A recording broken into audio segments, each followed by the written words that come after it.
Hello বন্ধুরা, সবাই কেমন আছেন? তো আজকে আমি বানাবো আমুদের চুনোর ঝাল। তো প্রথমে আমি মাছগুলো ভালো করে কেটে পরিষ্কার করে ধুয়ে নিয়েছি।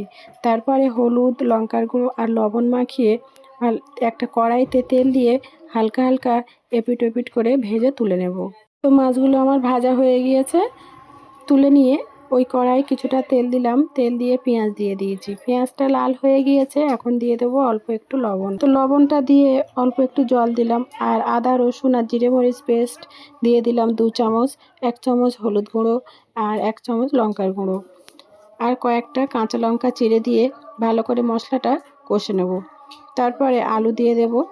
আলুটা দিয়ে এইভাবে নেড়ে কষা হয়ে গেলে দিয়ে দেবো কিছুটা জল, দিয়ে আবারও ভালো করে মশলাটা আলুর সঙ্গে কষে নেব। তারপরে দিয়ে দেবো কয়েকটা তেজপাতা। তারপরে ভালো করে কষা হয়ে গেলে দিয়ে দেবো জল, দিয়ে কয়েকটা টমেটোর টুকরো দিয়ে দেব, দিয়ে ঢাকনাটা ঢাকা দিয়ে কিছুক্ষণ লো ফ্লেমে রাখবো।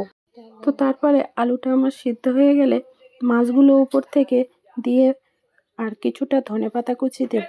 তো ধনেপাতা কুচি দিয়ে গ্যাসটা একটু আস্তে দিয়ে আমি উপর থেকে জিরে মরিচ ছড়িয়ে দিয়ে ঢাকা দিয়ে দেবো। তো বন্ধুরা, আমার এই রেসিপিটা কেমন হলো কমেন্ট করে জানাবেন, আর একটা লাইক দিয়ে দেবেন।